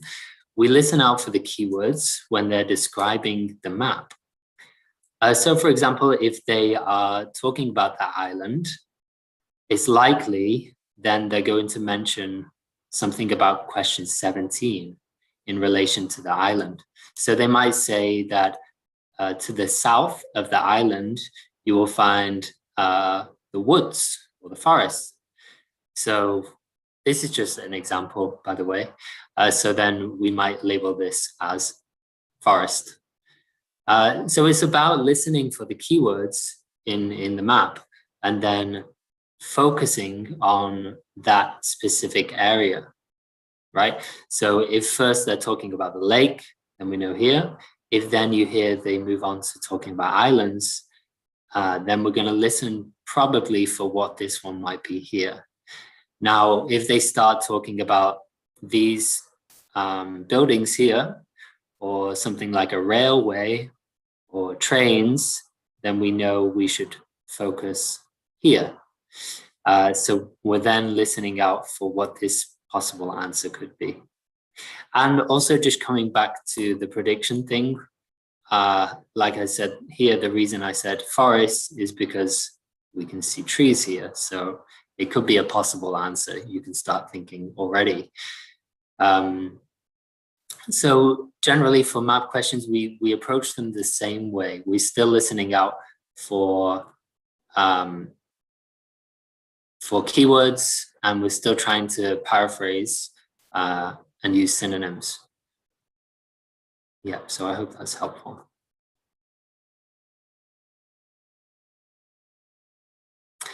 Okay. So do the synonyms have the exact same meaning as the original word? They might not have the exact same meaning, but it depends on the context. So whatever the context is, that's why we need to know the the idea of the sentence so that we know which synonyms can work. We also need to be wary of antonyms, which are words that have the opposite meaning. So yeah, that's two things to watch out for synonyms. For example, if it's something like, they might say dangerous, and the question is not safe. So we know that they're related. Will the answer appear in order? Yes. So if you're familiar with the test and you've practiced a lot, you should know that the answers come in order. For example, you will have the answer for question 14 before the speaker moves on to question 15. But you need to watch out for distractors, because although the answer might come, then after they try to distract you, and you might be tempted to change your answer. But just listen carefully to what they are saying, if it actually answers the question or if it's there to trick you, if it's a distraction. Like we practiced in the previous practice questions. So you can obviously keep practicing this and practice your skill in listening and identifying the distractions that will really help you in IELTS.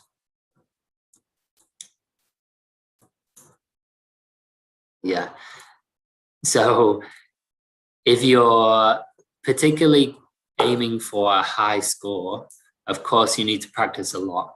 And apart from the skills that we've talked about today, the most kind of valuable thing you can do for your IELTS listening and IELTS in general is to build your vocabulary.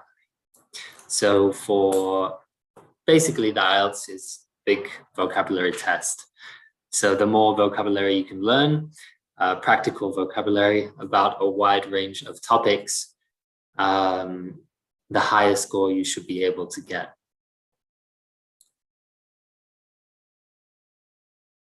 Okay. Yeah, so for the computer-based test, you will be able to make notes. Yeah, you can get a piece of paper to make notes on during the test. And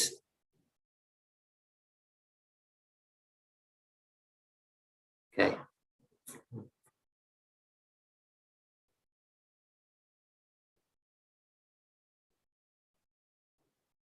I often forget what I've just heard, though I clearly understand. I try making notes, but I often miss the next information. Now, how can I improve that? I would say just try to focus on the sections. So it's more, at this point, it's more about the practice. So the more practice you can get with that, and the more you try to identify the different sections first, then you will have more chance of following clearly and answering each question. So I would say that before you take a test, you should try to practice listening to the same audio recording more than once, just so you can practice following along and seeing clearly the different section endings and section beginnings. And that should help you to improve. Then slowly you can listen less times until you can kind of comfortably follow along just with one listen.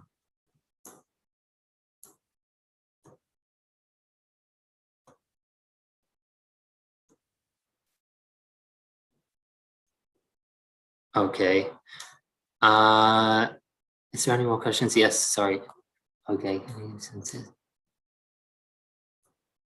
Yeah, because you don't have the 10 minutes to transfer answering the questions, you should try to finalize your answer after each, first of all, after each subsection, and then after each part.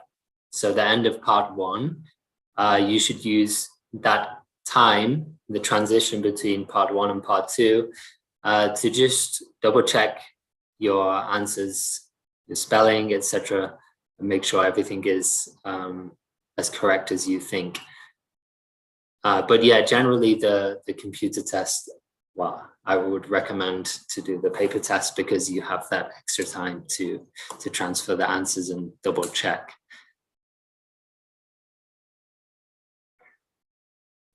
Find it hard to recognize the ending S sound after a word, then it leads to wrong spelling. So what can I do to be able to figure it out? So this is about whether the answer can be a plural or not. And like we talked about in the beginning, so you can start to identify this from the clues in the sentence and the structure. So that will be the first clue and the first opportunity for you to think about this. For example, if you see, if it's singular, it's going to be a or an something. So you know you're not going to use s or es. But then also while you're listening, it's about listening really carefully. And if the audio, of course, says the plural, then they should say clearly the final S sound. But you're right, it can be tricky. It's just all about practice and trying to actively listen to the final sounding of a word.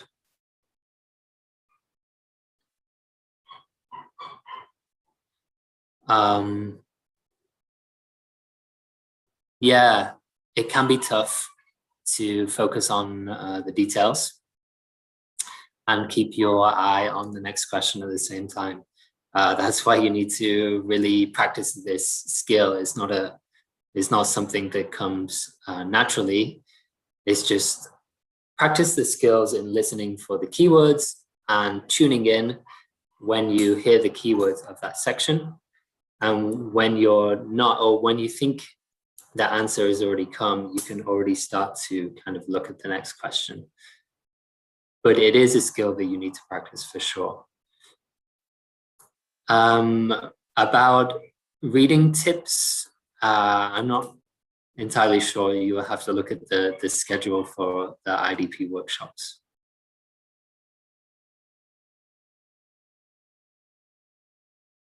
Yeah, it's a good point about the final S sound.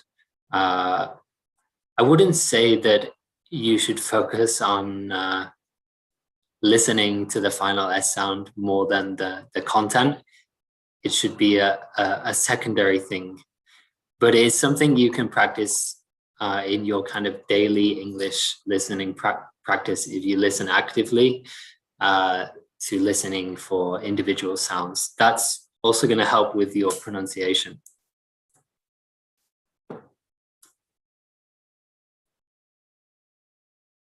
Okay, so for the next section in the computer base, so you will only see section by section, but you will have a little bit of time. So it's not like you can skim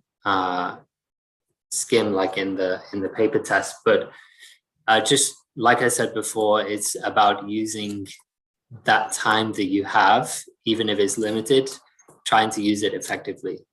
So wherever you can, you should always practice trying to answer the questions in as little time as possible. And that's really going to help you in your speed to answering.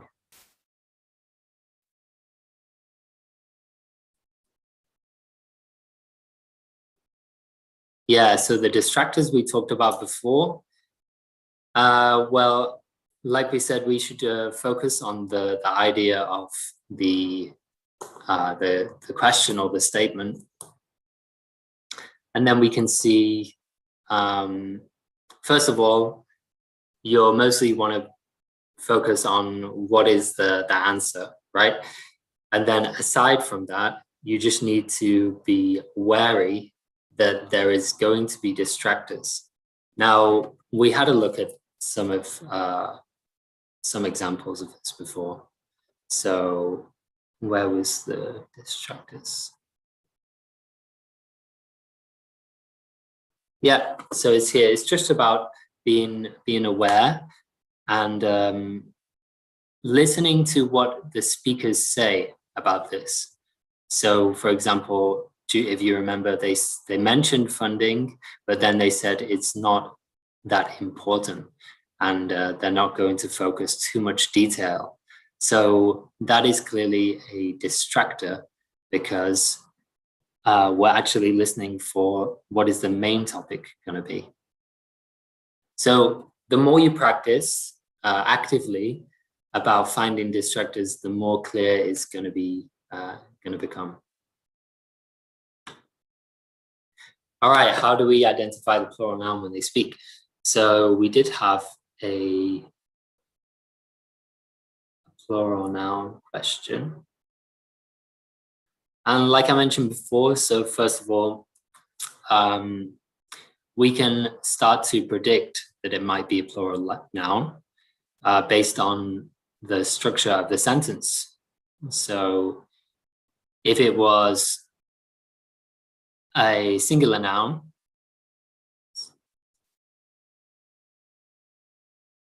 it would be surrounds, for example. But also when we listen to the audio, we should clearly hear that they do say mountains that surround the lake. So it's half to do with the prediction stage and half to do with when we're actually listening to them speak. Now, just to kind of mention that sometimes it could be both. It might be singular, or you could also put the answer as plural. So that's down to the grammar of the sentence. So it doesn't matter if the speaker, in this case, it doesn't matter if the speaker says gardens. If you put garden, because it's grammatically correct, you will still get a point for this answer. So if the sentence is not grammatically correct with a plural or singular answer, then you need to get the right one. But if it's grammatically correct with both or either, then you could put either. It doesn't matter which one the speaker specifies. Yeah, a lot of people struggle with the S sound. It's part of listening to different speakers, trying to listen carefully, and also part of your practice as well when you're speaking. So when you listen to native speakers, you can try to copy what they say. For example, take photos of the mountains that surround. You can practice this as well. It's going to help you to be more comfortable with the final S sound.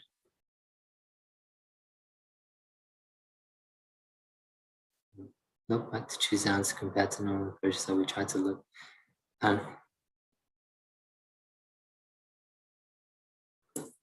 So for this one about the time limit, it's more or less effective if I focus on the keywords of the question, then listen to that part, and we look back to choose the answer compared to the normal approach. So we try to look at keywords of both question and answer before doing test. I think it depends on the question, but in general, it's always good if you have time to try to identify the keywords of the question before, and then when you're listening is going to help you. Now, some questions you might feel a bit rushed to do that. For example, where's a very long question? Yeah, these are a little bit longer questions. So, for example, for these questions, it might take you a long time to have a look at every sentence and imagine the keywords. So part of this is you have to kind of focus on that and the main idea, like we talked about.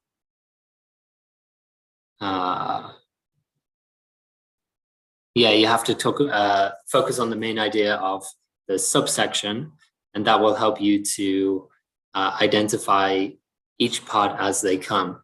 So when you're listening and you hear them talking about, let me get to the right bit. Oh yeah, people and local populations.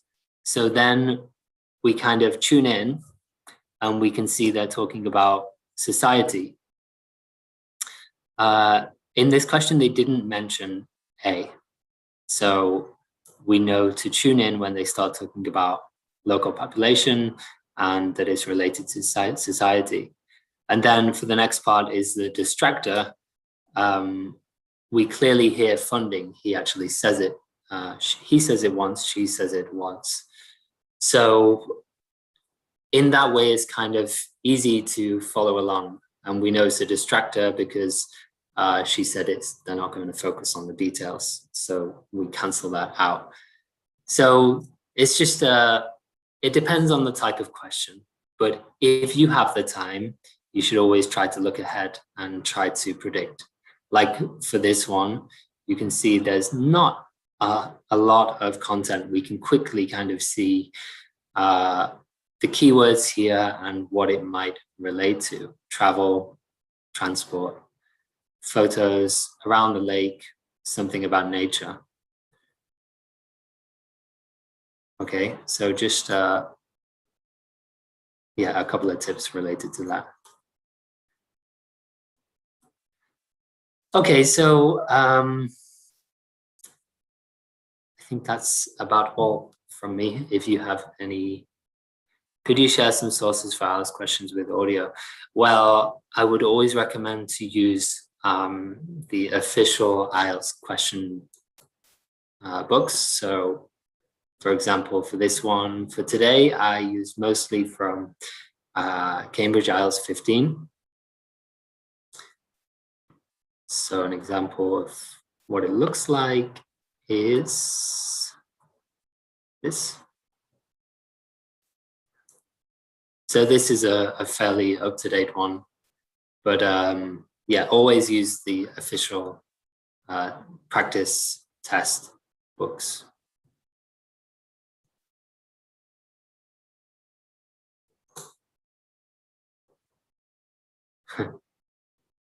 You're right, Hungboy. It is a long process, especially if you want to become very fluent.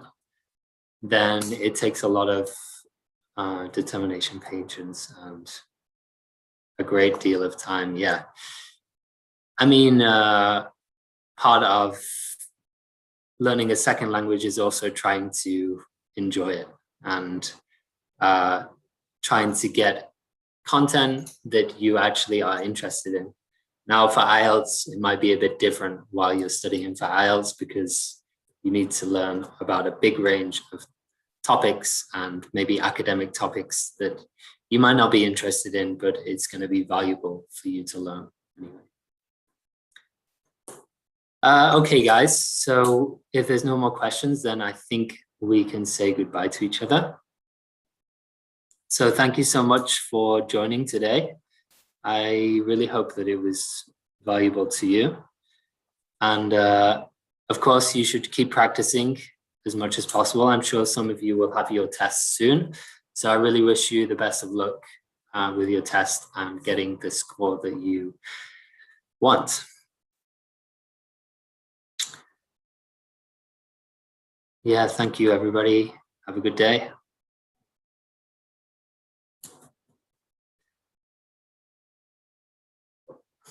Yeah, goodbye. Good luck. Yeah, everybody take care too.